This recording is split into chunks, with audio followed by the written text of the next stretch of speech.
परम श्रद्धेय मम शिक्षा दीक्षा गुरु गणनी हरिका श्री सौम्यनंदिनी माता जी की मोक्ष मार्गस्य नेतारं वेतारं कर्मिभूतृतां ज्ञातारं विश्वतत्त्वानां वन्दे तद्गुणिलहरे वन्दे तद्गुणिलहरे।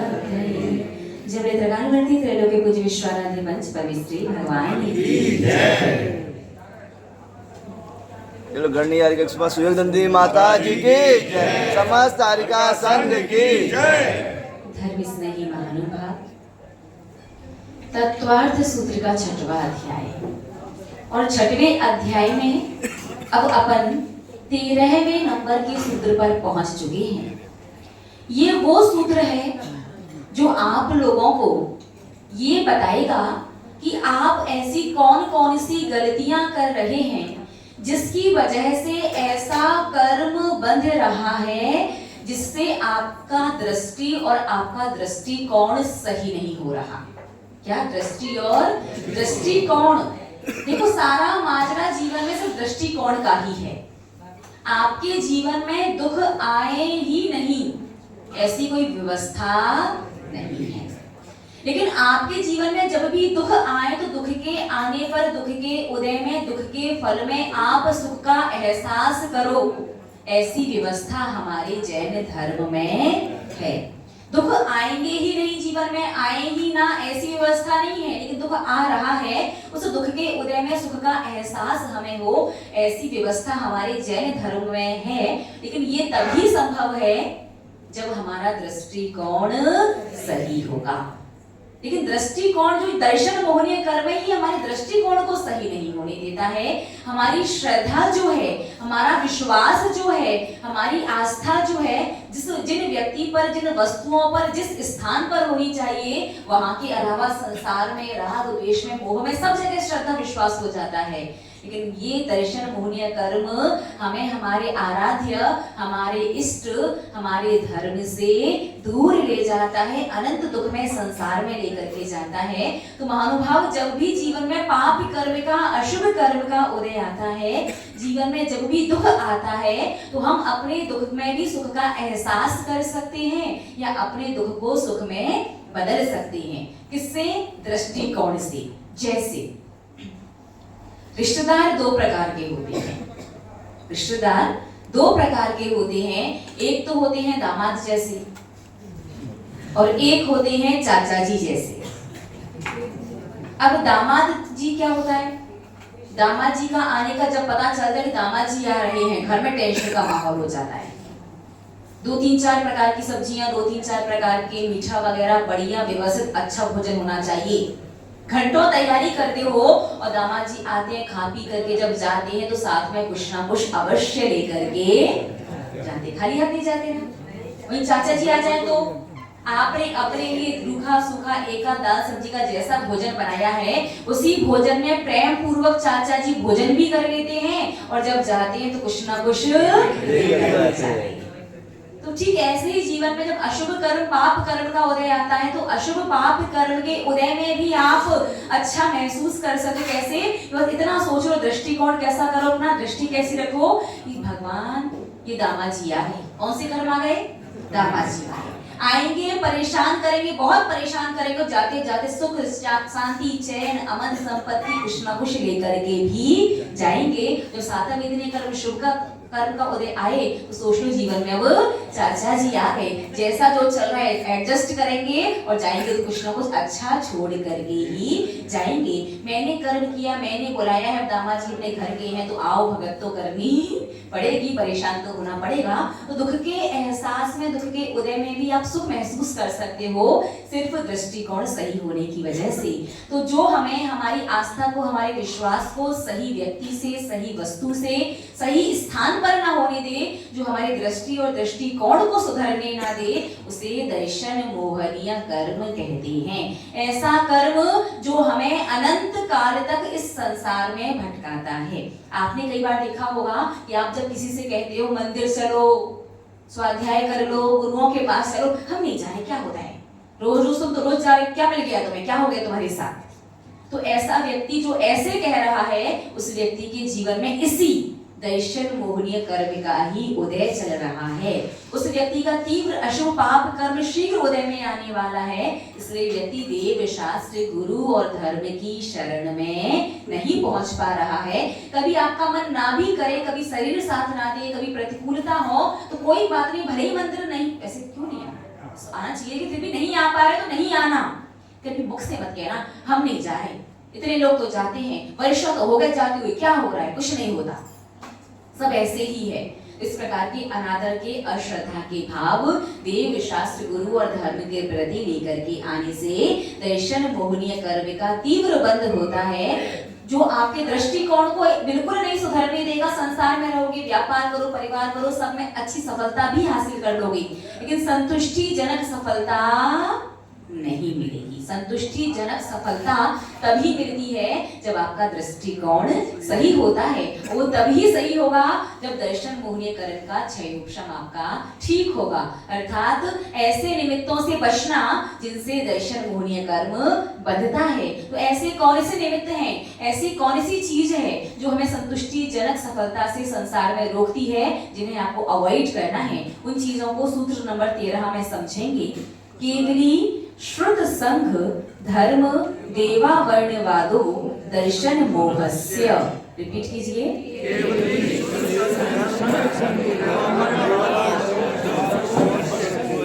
केवली श्रुत, श्रुत यानी जिनवाणी, संघ चतुर्विध संघ, धर्म और देवों के प्रति झूठा दोष लगाने से दर्शन मोहनीय कर्म का आश्रय होता है। केवली श्रुत संघ धर्म देव, इन लोगों में अवर्णवाद करने से, अवर्णवाद यानी इनके अंदर जो गलतियां हैं नहीं, जो दोष है नहीं, उन दोषों को लगाना, उन गलतियों को उनको लेकर के कहने से क्या होता है, इस दर्शन मोहनीय कर्म का आश्रय होता है। जैसे केवली भगवान का अवर्णवाद कैसे, केवली भगवान यानी अरिहंत भगवान का, कि अरिहंत भगवान कवलाहार करते हैं। जैसे आप लोग भूख लगने पर भोजन करते हैं ना, ऐसे ही भगवान भी भोजन करते हैं। अरे भाई, अगर अरिहंत भगवान भी भोजन करने लगे तो हम उन्हें भगवान माने ही क्यों? भगवान वो जो हमारे जैसा ना हो।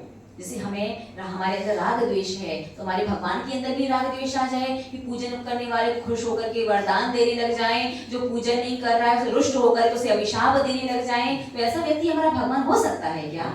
ये राग द्वेष तो आपके अंदर है, आपके जैसा ही हुआ ना। तो हमारा भगवान वो है जो हमारे जैसा नहीं है, जिसके अंदर हमारी तरह राग द्वेष मोह नहीं है, जिसके अंदर हमारी तरह भूख प्यास की वेदना नहीं है, जिसे हमारी तरह सर्दी गर्मी का एहसास नहीं है, जिन्हें सुंदर दिखने के लिए आप सभी संसारी प्राणी की तरह वस्त्र और आभूषण की आवश्यकता नहीं है, जिन्हें भोगने के लिए बच्चे और स्त्रियों की आवश्यकता नहीं है, जिन्हें सुरक्षा करने के लिए अस्त्रों की आवश्यकता, शस्त्रों की आवश्यकता नहीं है, जिन्हें रहने के लिए किसी प्रकार के मकान और भवन की आवश्यकता नहीं है, वो हमारा भगवान है। तो जो चीजें भगवान में है ही नहीं, वो दोष लगाना, भैया भगवान को भोग लगा दो, भगवान भूखे हैं, रात में घंटा मत बजाओ, भगवान सो गए हैं। तो जो हमारी तरह सो रहा है वो भगवान हो सकता है क्या हमारा? ऐसा कोई व्यक्ति हमसे ज्यादा शक्तिशाली तो हो सकता है, लेकिन भगवान नहीं हो सकता। तो रात्रि में घंटा क्यों नहीं बजाते? कैसी विराधना? क्योंकि घंटे की ध्वनि टंकार में होती है। म्यूजिक जो होता है, संगीत जो होता है, रात्रि में संगीत तो फिर भी चल जाता है, ज्यादा लाउड संगीत नहीं बजाना चाहिए, क्योंकि संगीत जो है, म्यूजिक जो है, वो एक रिदम में, एक टोन में बजता है, वो चल जाता है। घंटे की ध्वनि टंकार में होती है, और टंकार में ध्वनि से हृदय की गति बढ़ जाती है। सूर्य अस्त होने के बाद अनंत समूषण जीवों का जो जन्म होता है ना, उस टंकार में ध्वनि की वजह से उनकी मृत्यु हो जाती है। यहाँ तक कि पंचेंद्रिय पशु पक्षी भी, जब पक्षी लोग रात्रि में विश्राम के यहाँ वहाँ पेड़ वगैरह, झरोकों वगैरह में बैठे होते हैं ना, तो टंकार की ध्वनि सुनकर के गर्भवती पक्षियों का गर्भपात हो जाता है, और बहुत सारे पक्षियों का हृदयघात, हार्ट अटैक से मृत्यु भी। जैसे आप सामान्य बैठे हुए हैं और आपको कोई व्यक्ति ऐसे टच करके बात करे, तो आपकी हृदय की गति बढ़ती है क्या?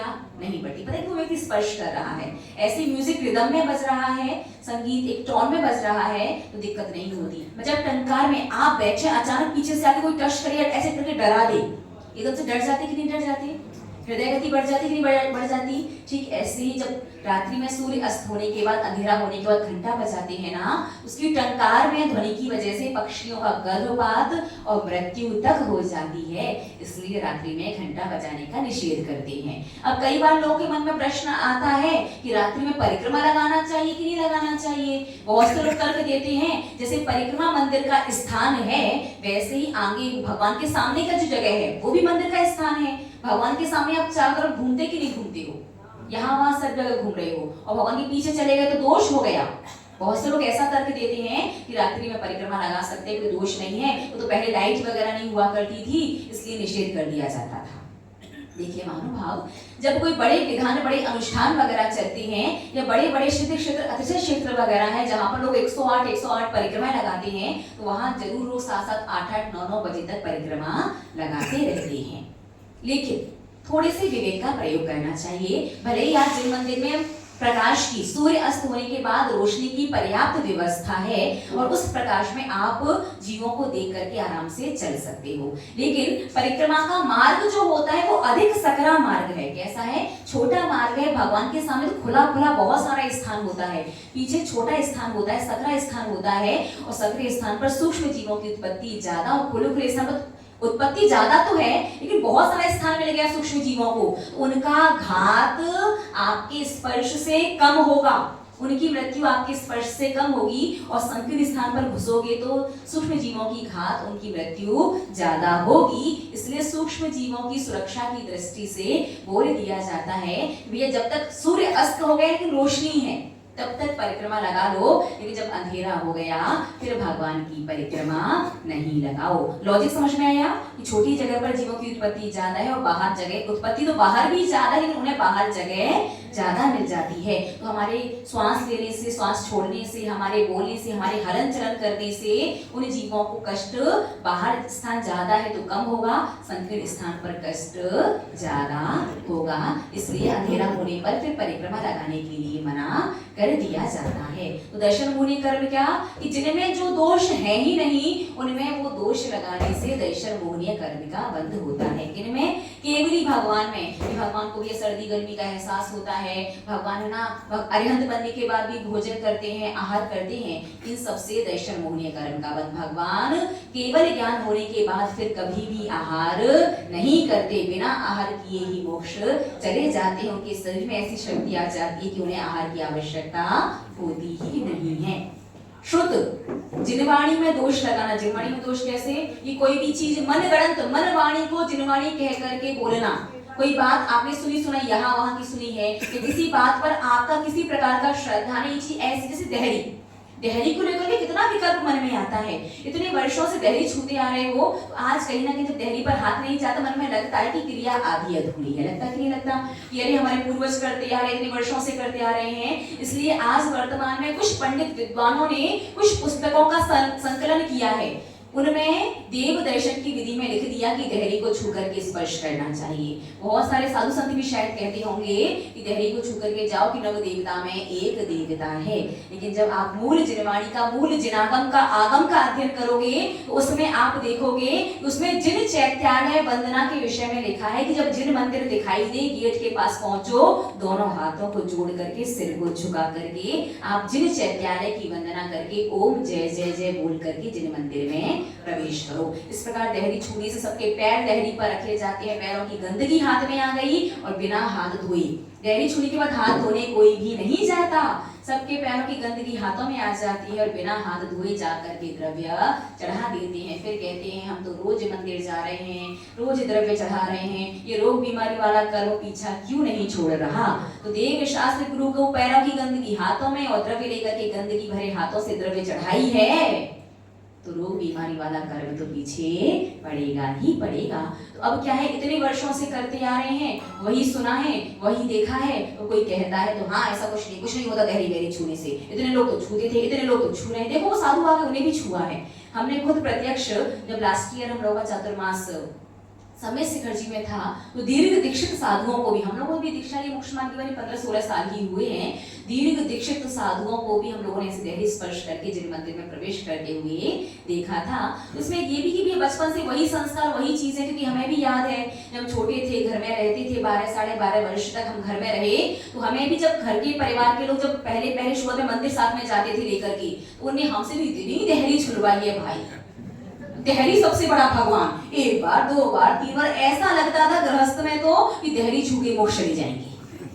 भगवान को तो एक बार ऐसे खड़े खड़े बस ऐसी औपचारिकता में धोख दे दी, दहली को तो ऐसे छू रहे, ऐसे छू रहे, मतलब एक अलग ही श्रद्धा, अलग ही विश्वास, एक अलग ही आस्था थी, एक अलग ही सेटिस्फैक्शन, बहुत अच्छी संतुष्टि सी मिली दहली छू करके कि कुछ अच्छी जगह, कुछ विशेष पवित्र जगह जा रही हैं। ऐसे वो संस्कार, वो मान्यता बचपन से बना दी जाती है, तो साधु भी बन जाते हैं, तो बचपन की मानसिकता, धारणा जो बनी है वो इतनी जल्दी छूटती नहीं है। तो शास्त्र का वर्णन क्या कि हाँ शास्त्रों में आया है दहली छू सकते हैं, भैया नहीं आया, कहीं नहीं आया।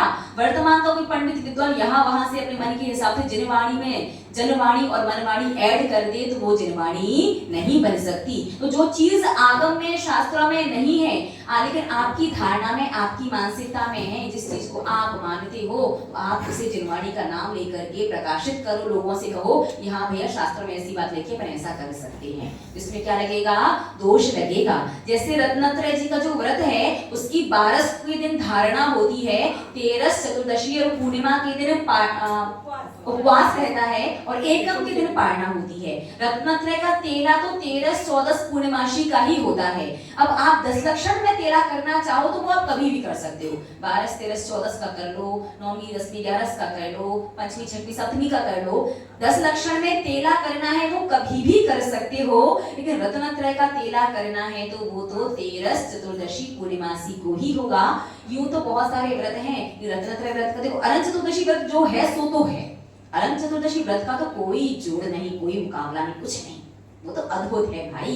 एक व्रत में अनंत व्रतों का फल और अनंत अनंत कर्मों की निर्जरा, अनंत केवली भगवान की पूजन। उस दिन तो सबको यथासंभव उपवास व्रत करना ही है, क्योंकि हमें लगता है कि आप लोग जीवन में पहली बार अनंत केवली भगवान की पूजन करेंगे इस बार, है ना?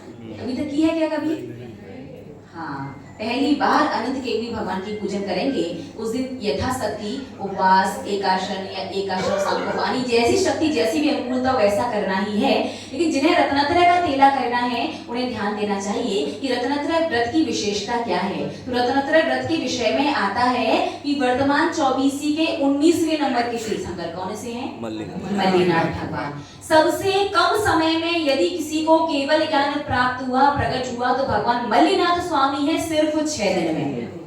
तो मल्लिनाथ भगवान ने क्या किया था? मल्लिनाथ भगवान ने पूर्व के भाव में, स्वर्ग से भगवान मल्लिनाथ आकर के बने, तो स्वर्ग आने के पहले वो जम्बूद्वीप के विदेश क्षेत्र की कक्ष नगरी के एक राजा थे, और उस समय उन्होंने इस रत्नात्रय व्रत को किया था, और रत्नात्रय व्रत करने के फलस्वरूप उन्हें अल्प अवधि में सिर्फ 6 ही दिन में केवल ज्ञान प्राप्त हो गया। और भी बहुत सारे व्रत नियम संयम वगैरह किया था। तो जो भी चाहते कि भगवान जीवन में एक बार ऐसा ज्ञान प्रकट हो जाए जिसके बाद कोई भी किसी प्रकार का किसी वस्तु का ज्ञान शेष ही ना रहे, वो व्यक्ति अपने आत्म कल्याण की भावना से विशेष ज्ञानावरणी कर्म के क्षयोपशम को बढ़ाने के लिए, केवल ज्ञान को प्राप्त करने के लिए रत्नात्रय व्रत जी का तेला करते हैं। अब रत्नात्रय व्रत की यदि विधि पूछो तो रत्नात्रय व्रत की विधि ये है कि साल में 3 बार करो। जैसे 10 लक्षण व्रत 3 बार आते हैं, वैसे ही रत्नात्रय व्रत भी 3 बार ही आते हैं। भादों के महीने में, माघ के महीने में और चैत्र के महीने में। जो रत्नात्रय का व्रत कर रहा है उसे तीनों ही शाखाओं के करने होंगे, और तीनों ही शाखाओं के उत्कृष्ट 12 वर्ष, मध्यम 8 वर्ष और जघन्य 3 या 5 वर्ष, इतने साल करना होता है। तीसरी बात, उत्कृष्ट विधि है कि आप द्वादश के दिन और एकम के दिन धारणा और पारणा करेंगे, और 3 दिन का उपवास, निर्जल उपवास बिना पानी का, ये उत्कृष्ट विधि है।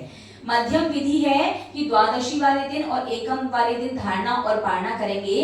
बीच के 3 दिन जो हैं, त्रयोदशी, चतुर्दशी और पूर्णिमासी, इन 3 दिन यदि निर्जल उपवास करने की शक्ति नहीं है, सिंपल पानी या छाछ ले सकते हैं। छाछ मीन्स जिसमें से दही में से मक्खन निकल जाता है, ऐसे दही में पानी डाला और ऐसे ऐसे कर लिया, बन गई छाछ, वो नहीं। जिसमें से मक्खन निकल गया है, शक्ति सामर्थ्य ना हो तो 3 दिन सिंपल पानी, लेकिन पानी का टाइम ध्यान रखना पड़ेगा। द्वादशी के दिन जितने बजे धारणा करोगे आपने यदि 11 बजे धारणा की है या 1 बजे धारणा की है, तो आप यदि पानी ले रहे हैं तेला में तो आप 1 बजे ही लोगे। आपको पूरे 8 पहर का करना होता है। 8 पहर नहीं, आज 1 बजे धारणा की है तो कल 1 बजे ही पानी लोगे, परसों फिर 1 बजे ही लोगे, फिर नरसों फिर 1 बजे ही लोगे। और फिर जो आप एकम के दिन पारणा करोगे वो भी ध्यान रखना, सुबह 7 बजे मत करने बैठ जाना।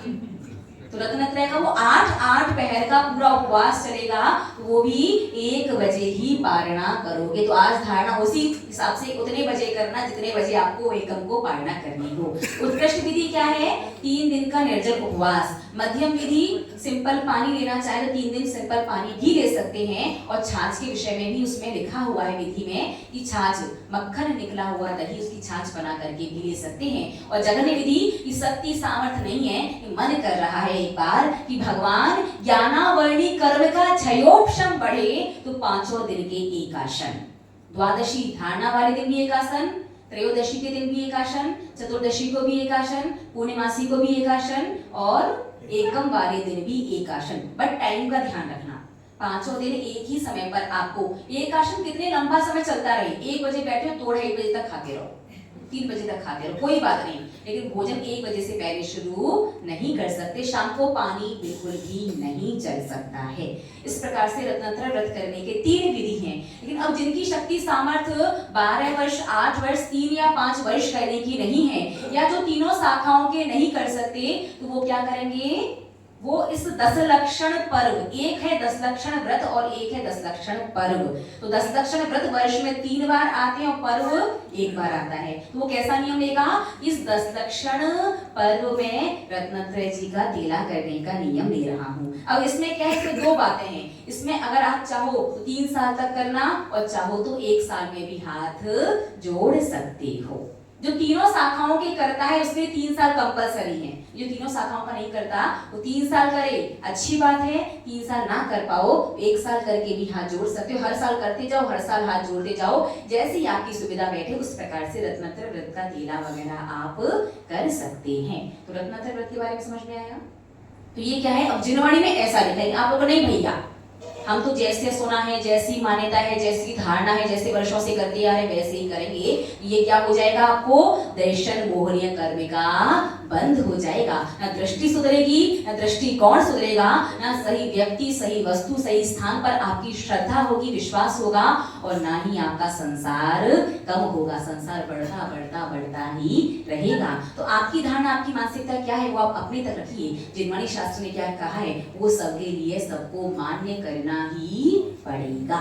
ठीक है? तो जो चीजें, जो बातें शास्त्रों में नहीं है, शास्त्रों में भैया बलि देने का विधान है, दे सकते, धर्म है, तो ये क्या हो जाएगा? शास्त्र का अवर्ण्यवाद नहीं।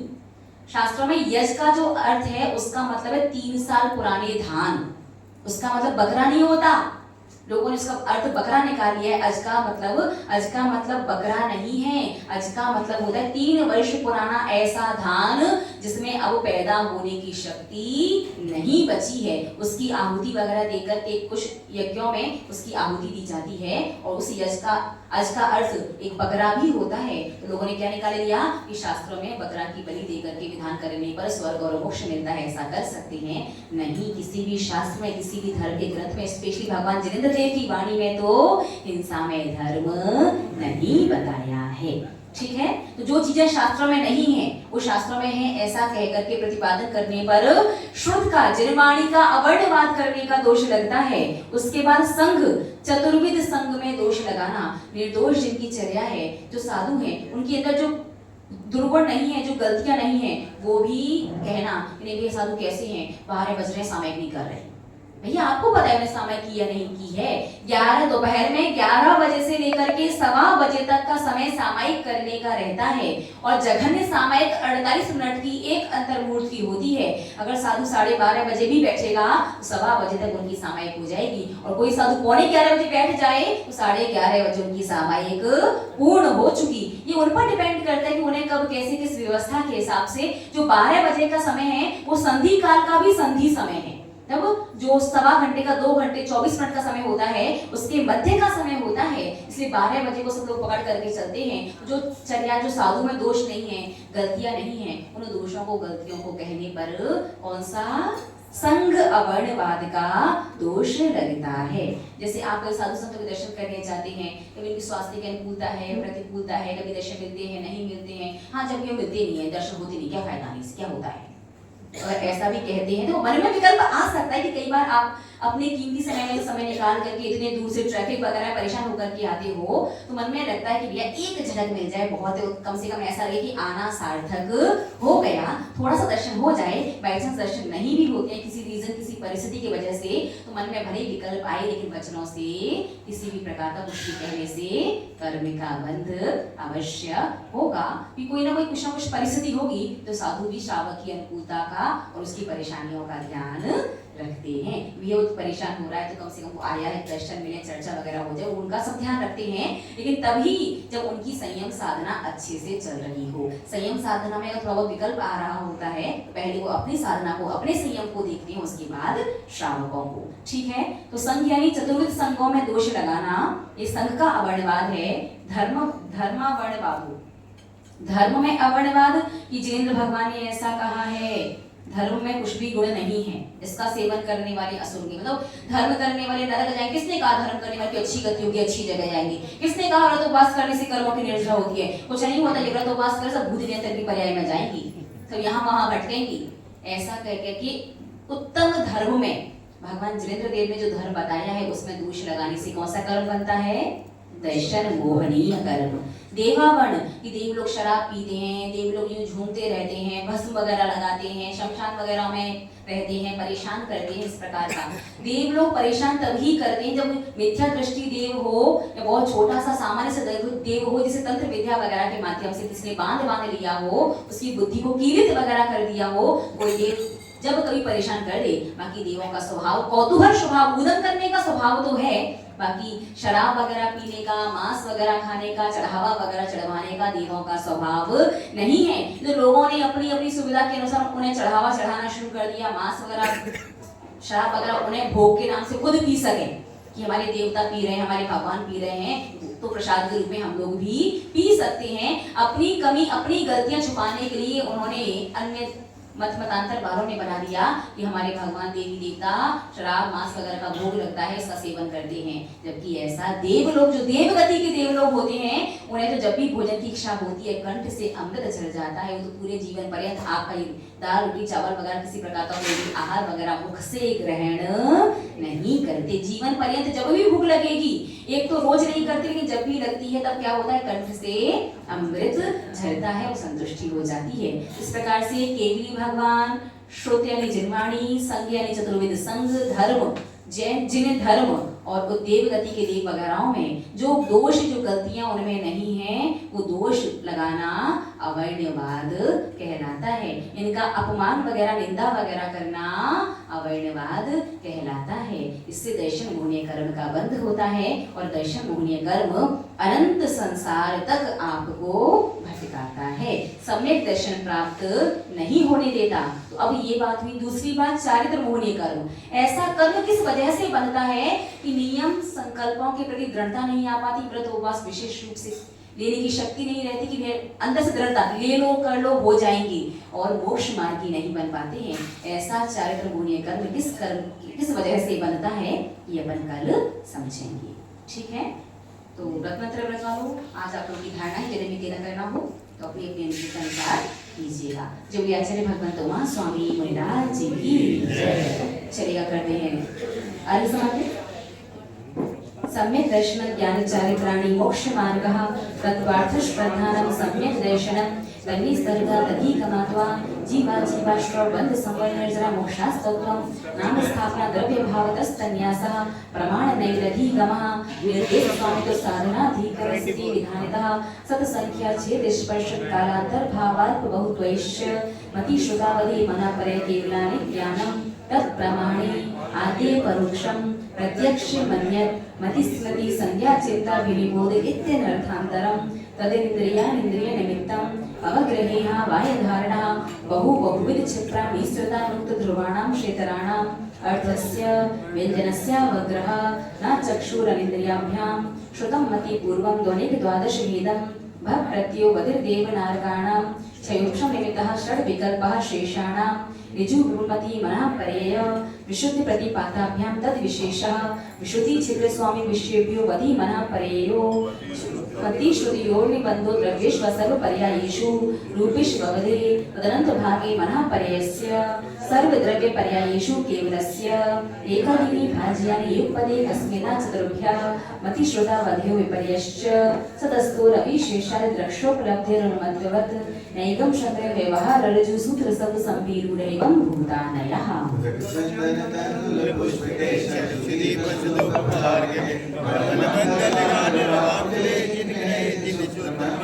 ओम ह्रीं श्री तत्त्वार्थाधिगमे मोक्षशास्त्रे प्रथमो अध्याय नमालेख्यं निरमानिति।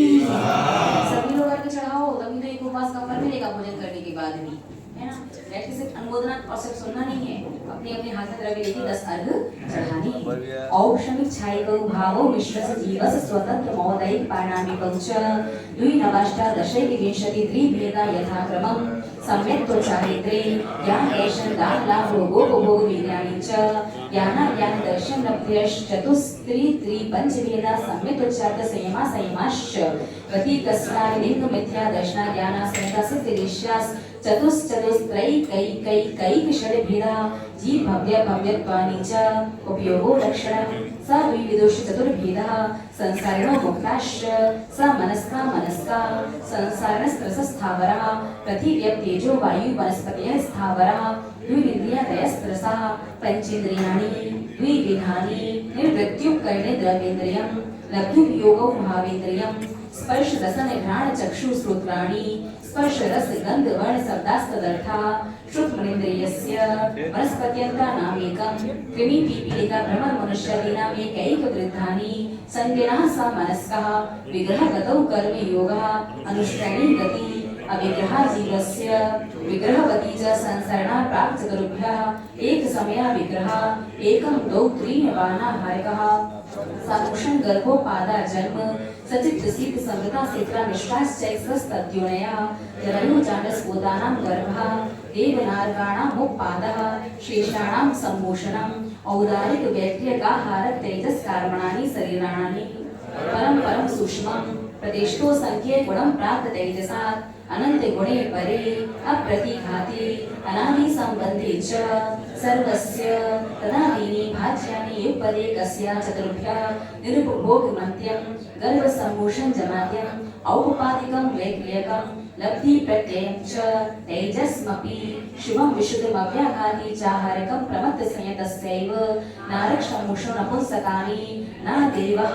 शेषास्त्रिवेदः औपपादिकं चर्मोत्तम देह संख्ये वर्षायुषो नपवर्त्यायुषः चंदन तंदुल पुष्प केशर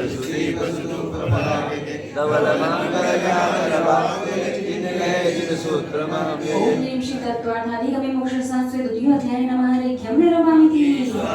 रत्न शर्मिला बालुका पंग धूम तपो महातमः प्रभा भूमियो घनांगुवाताकाश प्रतिष्ठा सप्ताह तासु त्रिंशत् पंचविंशति पंचदश दश त्रिपंचोनैक नरक्षक सहस्राणि पंच चैव यथाक्रमं नारिका नित्या शुद्धर ऋषया परिणाम देह वेदना विक्रियः परस्परो दीर्घ दुःखः सत्कृष्टा स्वरो दीर्घ दुःखाश्प्राक् चतुर्थ्या तेषु व्यक्ति सप्तदश द्वाविंशति त्रयस्त्रिंशत् सागरोपमा सत्त्वानां परा स्थितिः जम्बू द्वीप लवणोदादय सुवनामानो द्वीप समुद्रः द्वीर विष्कम्भः पूर्व परिक्षेपणो वलयाकृतयः तन्मध्ये मेरु नागरे कृतो योजन सहस्र विष्कम्भो जम्बू द्वीपः भरत हेमवत हरि विजय रम्यत हैरण्यवतैरावत वर्षा क्षेत्राणि तद विभाजना पूर्वापरायता हिम्मर महाहिम्मर निषद नील रुक्मी शिखरणो वर्षधर पर्वतः हेमार्जुन तपनीय वेणुर रजत हेममयः मणि विचित्र पार्श्व उपरि मूल्य चतुल्य विस्तारः पद्म महापद तेलिंच केसरी महापुंडलिक पुंडरीक हृदय तेषाम् उपरि प्रथमो योजन सहस्रायामस्तदर्थ विष्कम्भो हृदः दश योजनावताः तन्मध्ये योजनं पुष्करं तद्द्विगुण हृदः पुष्कराणि च तन्निवासिन्यो देव्या श्री ह्री धृति कृति बुद्धि लक्ष्य में पल्योपमस्थित्या सामानिक परिषदता गंगा सिंधु रोहि द्रोहितास्य हरित धरिकांता सीता सीतोदा नारी नरकांता स्वर्ण रूपे पूरा रक्ता रक्तोदा सरितस्तन मध्यगा द्वैर्द्वयो पूर्वा पूर्वगा शेषास्तपरगा चतुर्दशमहिसहस्रपरिरता गंगा सिंधवादयो नद्यः भरतस्थलविंशति पंचयोजनशत विस्तारा सप्तैकोनविंशति भागा योजनस्य तद्विगुण विस्तारा वर्षा विदेहान्ता उत्तरा दक्षिणा तुल्या भरतैरावतीर्वृद्धि विरासो सर्पण्याभ्यां उत्सर्पणीव सर्पणीभ्यां ताभ्यां अपरा भूमियो वस्थितः एक द्वि त्रिपल्योपमस्थित्यो हैं वतत्हारी वर्षक देव गुरुवका तथोत्तरः विदेहेषु संख्याकालः भरतस्य विश्वम्भो जम्बूद्वीपस्य नगरीशत भागः द्विधात्की खण्डे पुष्करार्धे च प्राण मानुषोग्रान मनुष्या आर्या मेषाश्च भरतैरावत विदेहा कर्म भूमियो न्यत्र देव कुरुतः कुरुभ्यः नरसिद्धि परावरे त्रिपल्योपमान्तर मुहूर्ते त्रियवियो निजानां च रक्तचंदन तंतुल पुष्पकेशर सुदीप सुदोपहारिणे नवल मंगल गान रवाकुले निर्ग्रहे दिन सूत्र मंगले ओम देवशी तत्वाधादि गमे मोक्षशास्त्र तृतीयोध्याय नमारे क्यम निरोमामिति देवाश्चतुर्निकायः आदितस्त्रिषु पीतांतिलेश्यः दशाष्ट पंच द्वादश विकल्पा कल्पोपन पर्यन्तः इंद्र सामान्य त्रयस्त्रिश पारिसोपलक्ष्य लोक बालानिक प्रकरण काव्यों की क्रिमिकाश्चैकशः त्रयस्त्रिश लोकपाल वर्ज्य व्यंत्र ज्योतिष्का पूर्वयोर द्विन्द्रः काय प्रविचार आ ऐशायनाथ शेषा स्पर्श रूप शब्द मना प्रविचारः परे प्रविचारः वनवासन सुर नाग ऋतु सुपर्णानि वातस्तनितो दधि द्विप कुमारः गंधरा किन्नर किंपुरुष मोहर गंधर्व यक्ष राक्षस भूत पिशाचा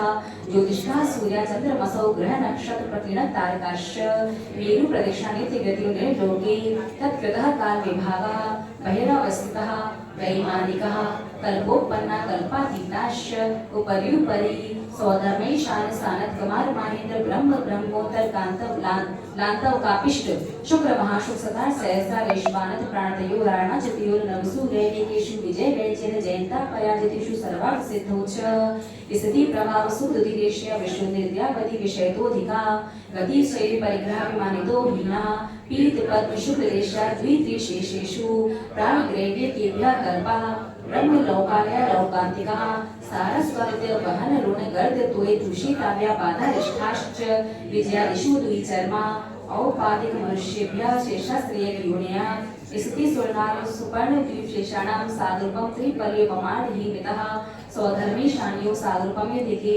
सानत कुमार महेंद्रयो सप्त त्रिसप्त नवैकादश त्रयोदश पंचदश भ्रतिकानि तु आर्णाच्युत्या दूध मेकैकेन नवशुभ्रैकेषु विजयादिषु सर्वार्थ सिद्धौ च अपरापल्योपमधिकं परतः पूर्वा पूर्वानन्तरा नारकाणां च द्वितीयादिषु दश वर्ष सहस्राणि प्रथमायां भवनेषु च यन्त्राणां च परापल्योपमधिकं ज्योतिष्काणां च तदष्टभागो परा लौकान्तिकानामष्टौ सारूपमाणि सर्वेषां रक्तचंदन तंतुल पुष्पकेशर सुदीप सुदोपहारिणे नवल मंगल गान रवाकुले निर्ग्रहे दिन सूत्र मंगले ओम क्लीं श्री तत्वार्थादि गमे मोक्षशास्त्रे चतुर्थोऽध्याय नमारे क्यम निरोमामिति आजीविकाया धर्माकाशपुद्गलः द्रव्याणि जीवाश्य नित्यावस्थाने रूपाणि रूपिणः पुद्गलः आकाशादेक द्रव्याणि निष्क्रियाणि च असंख्येया प्रदेशा धर्मैक जीवानाम् आकाशसंख्यानन्ता संख्याश्च पुद्गलानां नाडो लोकाकाशे वगाः धर्माधर्म्योपस्ने एक प्रदेशादिषु भाज्या पुद्गलानां असंख्येय भागादिषु जीवानां प्रदेशसंहार सर्पाभ्यां प्रतीकवत् गतिस्थित्युपग्रहो धर्माधर्मयो रूपकारा आकाशस्य वगाः शरीरवाङ्मना प्राणापाना पुद्गलानां सुख दुख जीवित वर्णोपग्रहाश्च परस्परोपग्रहो जीवानां वर्धना परिणाम क्रिया परत्वा परत्वे च कालस्य स्पर्श रस गंध वर्ण बंधः पुद्गलः शब्द गंध सौक्ष्म स्थौल्य संस्थान वेद तमश्चय तपोद्योतबन्धश्च अणवः स्कन्धाश्च वेद संघातेभ्य उत्पद्यन्ते भेदागणो वेद संघाताभ्यां चाक्षुषः सद्द्रव्यलक्षणम् उत्पादव्यद्रव्ययुक्तं सत् तद्भावाभ्यं नित्यम् अर्पितानर्पित सिद्धिः स्थितरुषत्वाद्बन्धः न जघन्य गुणानां गुणसाम्ये सदृशानां द्वधिकादि गुणानां तु बन्धेधिकौ पारिणामिकौ च गुणपर्ययवद्द्रव्यं कालश्च सोऽनन्तसमयः द्रव्याश्रया निर्गुणा गुणः तद्भावः परिणामः रक्तचंदन तंदुल पुष्पकेशर सुदीप सुदूप फलार्घ्ये धवलमंगलगामिनवाकुले जिन्ग्रे जिनसूत्रमन्ये ओम ह्रीं श्री तत्त्वार्थाधिगम मोक्षशास्त्रे पंचमो अध्याय नमालेख्यं निरूपयामि काये वाक् मनः कर्म योगः स आश्रवः शुभः पुण्यस्य शुभः पापस्य स कषाय कषायो सांप्रय क्रिया पथ्यो इंद्रिय कषाय व्रत क्रिया पंच चतु पंच पंचविंशति संख्या पूर्वस्य भेदः तीव्र मध्य ज्ञाता व्यात भावाधिकरण वीर विशेषज्ञस्तद विशेषः अधिकरणं जीवा जीवः आद्यम संरंभ समारंभारंभ योग कृत कर्तानुमति कषाय विशेषै चतुश्चैकशः निर्वर्तना निक्षेप संयोग निसर्गा द्वि चतुर्द्वि त्रिभेदा परम तत्प्रदोष विघ्नौ मास्तव्यानंतराय साधनोपघाता ज्ञान दर्शना वर्णयो दुख शोक तापा क्रंदन वद परिदेव नान्याद परोमे स्थानानि सद्वेदस्य भूत प्रत्यनुकंपा दान सराग संयमादि योग शांति सौश्रुति सद्वेदस्य केवलिषु संग धर्म देवा वर्णवादो दर्शन मोहस्य कषायो दया तीव्र परिणामाश्च चारित्र मोहस्य बहुवारंभ परिग्रहत्वं नारकर्षयसः माया तेर्य योन्यस्य अल्पारंभ परिग्रहत्वं मानुषस्य स्वभावं मार्गं च निशीलत्वं च सर्वेषां सराग संयम संयमा संयमा काम निर्जरा भारतपांसी देवस्य सम्यक्त्वं च योग वक्रता वशं पालनं च स्वस्य नाम्ना तद विपरीतं शुभस्य दर्शन विशुद्धि विनय संपन्नता शील प्रदेश वनितिचारो भीषण ज्ञान उपयोग संवेगो शक्ति तस्त्याग तपसी साधु समाधि वैयावृत्यकरण मरहदाचार्य बहुश्रुत प्रवचन भक्ति आवश्यक परिहारिणी मार्ग प्रभावना प्रवचन वस्त्रत्व मिति तीर्थ करत्वस्य प्राप्त निंदा प्रशंसे सद सद्गुणोच्छादनोद भावने च नीचरि गोत्रस्य तद विपर्यो नीचरि प्रत्युनुस्सेको चोत्तरस्य विघ्न करण मंत्रायस्य उदकचंदन तंदुल पुष्पकेशर सुदीप सुदूप फलार्घ्ये धवलमंगलगामिनवाकुले जिन्ग्रे जिनसूत्रमन्ये ओम ह्रीं श्री तत्त्वार्थाधिगम मोक्षशास्त्रे षष्ठमो अध्याय नमालेख्यं निरूपयामि इंसानतस्तेया ब्रह्म परिग्रहेभ्यो विरतिर्व्रतं ते सर्वतोणु महति ततस्थैर्यार्थं भावना पंच पंच पाम मनोगुप्तिर्यादा निक्षेपण समित्या लोकपान भोजनानि पंच क्रोध लोभ भीरुत्व हास्य प्रत्याख्यानोपीचि भाषणं च पंच शून्याकार विमोचिता वास परो परो धारण भैक्ष श्रुति सधर्मा विसंवादः पंच स्त्री राग कथा श्रवण तन मनोहरांग निरीक्षण पूर्वतम स्मरण विशेष रस स्वशरीर संस्कार त्यागः पंच मनोज्ञा मनोकेंद्रिय विषय राग द्वेष वर्जनानि पंच हिंसा देश विहामुद्रा पाया वद्य दर्शनम दुःखमेव वा मैत्री प्रमुद कारण मार्गस्यानि च सत्वगुणाधिकृष्यमाना विनयेषु जगत्काय स्वभावो वा संवेग वैराग्यार्थं रमति योगात् प्राण विप्रोपणं हिंसा असत विधानम् अमृतम् दत्तादानं स्तेयं मैथुनमग्रहम् मूषा परिग्रह निशल्यो प्रति अगार्य नगारश्च अणुव्रतो गारी दिग्देशा नर्थ दंड वृत्ति सामयिक क्रोशधोपवासो उपभोग परिभोग परिमाणातीत संविभाग व्रत संपन्नश्च मानांतिकं सलेखनं जोषिता संका कांक्षा विचिकित्सा दृष्टि प्रशंसा संस्तवा सम्यक दृष्टि रतिचारा रश्किलेषु पंच पंच यथाक्रमं बंधवतच्छेदाति भारारोपणा नपान निरोधा मिथ्योपदेश रहो व्याख्यान कुटिल क्रिया न्यासा पहार साकार मंत्र भेदा स्तेन प्रयोग तदा यदा दान विरुद्ध राज्यातिक्रम हीनाधिक मानुनमान प्रतिरूपक व्यवहारः परिविवाह करणे त्वरिका परिग्रहिता गमनानन क्रिया काम तीव्र विनिवेशा क्षेत्र वास्तु हिरण्य स्वर्ण धन धान्य दासी दास गोप्य प्रमाणातिक्रमा उग्रस्त्रियग व्यतिक्रम क्षेत्र वृद्धि स्मृत्युराधानानि आनयन प्रेष प्रयोग शब्द रूपानुपात पदगल शेवा कंदर्प कौत कुछ मौखर्या समीक्षाधिकरणोपभोग परिभोग नर्थक्यानि योग दुप्पणे धान नादर स्मृत्युपस्थानानि अप्रत्यवेक्षता प्रमाणितोत्सर्गा दान संस्तरोक्रमणा नादर स्मृत्युपस्थानानि सचित संबंध सम्मिश्रा विशद्दुपक्वाहारः सचित निक्षेपा पिधान परिप्रदेश मात्सर्या कालातिक्रमः जीवित मरणा शंसा मित्रनुराग सुखानुबंध निदानानि अनुग्रहार्थं स्वस्यापि सर्वोदानं विधि द्रव्य दात्र पात्र विशेषास्तद विशेषः उदकचंदन तंदुल पुष्पकेशर सुदीप सुदूप फलार्घ्ये धवलमंगलगामिनवाकुले जिन्ग्रे जिनसूत्रमन्ये ओम ह्रीं श्री तत्त्वार्थाधिगम मोक्षशास्त्रे सप्तमो अध्याय नमालेख्यं निरूपयामि मिथ्या दर्शना विधि प्रमाद कषाय योगा बंध हेतवः स कषायत्वा जीवा कर्मो योग्यान् पुनरानाथ तेसा बंधा प्रकृति स्थितिनो भव प्रदेशा तद विद्या आद्यो ज्ञान दर्शनावरण वेदनीय मोहिनी आयुर्नाम भूतांतराय पंचनव द्वष्टाविंशति चतुर्द्विचत्वारिंशत् द्विपंच वेदा यथाक्रमम् अतिश्रुतावधिमनः परय केवलानां चक्षुरवधि केवलानां निद्रा प्रश्न स्थान प्रत्यश्च सदसदिवेदी दर्शन चारित्र मोहनिया कषाय वेद्याख्या स्त्री द्वि नव षोडश भेदा समित मिथ्या तदुभ्यान्य कषायौ हास्य रति शोक भय जिगुप्सा स्त्री पुण्य नपुंसक वेदा अनंतानुबंधे प्रत्याख्यान संग्रम विकल्पाशयक्षा क्रोध मान माया लोभा नारद तेरेक यौन मानुष दैवानी गति जाति शरीरांगो पाप निर्माण बंधन संघात संस्थान सहन स्पर्श रस गंध वर्णन पूर्व गुरु लघुपघात परघाता तपोद्योजोच्छ्वास व्यायो गतिया प्रत्येक शरीर रस सुभग सुस्वर शुभ सूक्ष्म पर्याप्ति स्थिरा देह यशा कीर्ति सेत्राणि तीर्थकरत्वं च उच्चैर्नि चैश्च दानवान् भोगोपभोग वीर्याणाम् आदितस् कृष्णा मंत्रायस्य च 30 सारूपं कोटिकोट्या परास्थिति सप्तति मोहन्यस्य विंशति नाम गोत्रयो 33 सारूपमाणयोषः अपरा 12 मूर्ता वेदिन्यस्य नाम गोत्रदष्टौ शेषाणाम् अन्तर्मूर्ता विपाकौ भवा स यथानां ततश्च निर्जरा नाम प्रत्यय सर्वतो योग शेषा सूक्ष्मे चित्रावगाः स्थिता सर्वात् प्रदेशेषु अनन्तानन्त प्रदेशः सदिवेदेषु भायुनां गोत्राणि पुण्यम् अतोऽन्यत् पापम्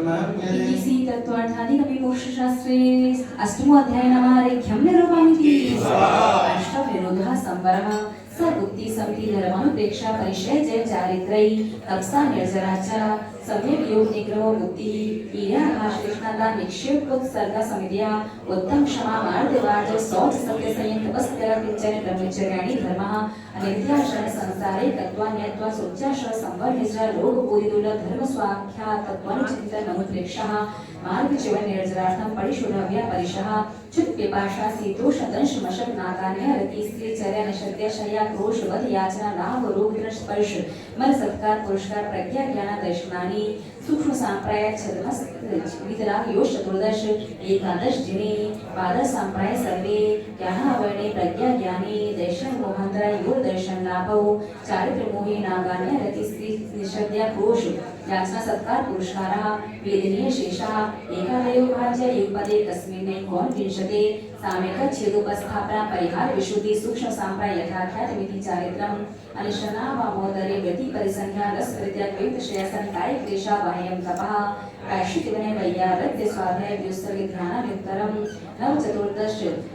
नव चतुर्दश पंच द्विभेदा यथाक्रमं प्राग ध्यानात् आलोचना प्रतिक्रमण तदुभय विवेक व्युत्सर्ग तपश्चेद परिहारोपस्थापना ज्ञान दर्शन चारित्रोपचारः आचार्योपाध्याय तपस्वी शैक्ष ज्ञान गण कुल संघ साधु मनोज्ञानम लक्षणा प्रश्नापेक्षानाय धर्मोपदेशा बाह्याभ्यंतरोपदेयो उत्तम सहनस्य एकाग्र चिंतन निरोधो ध्यान मांतर मुहूर्ता आर्त विरोध धर्म शुक्लानि परे मोक्ष हेतु अर्थम अवज्ञस्य संप्रयोगो तत् विप्रयोगा स्मृति समन्वाहारः विपरीतम अवज्ञस्य वेदना याश्च निदानं च तद् विरत देश व्रत प्रमथ संयतानां हिंसा नन्दस्त्रिय विषय संरक्षणेभ्यो रौद्रमवृत देशद्रतयो आज्ञापाय विपाक संस्थान विजयाय धर्म्यं शुक्ले चार्ये पूर्वविदः परे केवलिनः प्रतिकत्वैक वितर्क सूक्ष्म क्रिया प्रतिपाति विपद क्रिया निर्वर्तिनी त्रयेक योग काय योगा योगानाम् एकाशय सवितर्क विचारे पूर्वे अविचारं द्वितीयं वितर्कः श्रुतं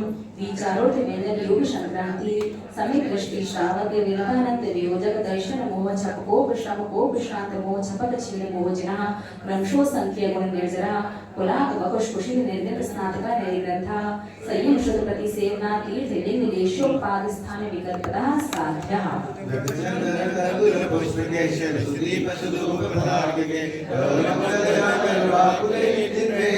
ओम ह्रीं श्री तत्त्वार्थादिगमे मोक्षशास्त्रे नमो अध्याय नमारेख्यं निर्माणिति मोह छयास ज्ञान दर्शन वर्णांतराय छयाच केवलम बंध हेतु अभाव निर्जाज्ञा कर्म मोक्षो मोक्षः औपशामिकादि भव्यत्वानां च अन्यत्र केवल समित ज्ञान दर्शन सिद्धेभ्यः तदनंतर मूर्धं गच्छत्यां लोकान्तात् पूर्व प्रयोग संगत्वाद बन्धच्छेदा तथा गति परिणामाच्च आविद्य कुलान चक्रवत् विप्रदति नेपालाम्बुपतिरण्ड बीजवदग्नि सिखावच्च धर्मास्तिकाया भावात् क्षेत्र काल गति लिंग तीर्थ चारित्र प्रत्येक बुद्ध बोधित ज्ञानावगाहन संख्याल्प भवत्वता साध्यः चंदन तंतुल पुष्पिके शबरी पशुतो फलार्घ्ये ओम ह्रीं श्री तत्त्वार्थादि गमे मोक्षशास्त्रे 10मो अध्याय नमः ह्रीं निर्वकामिति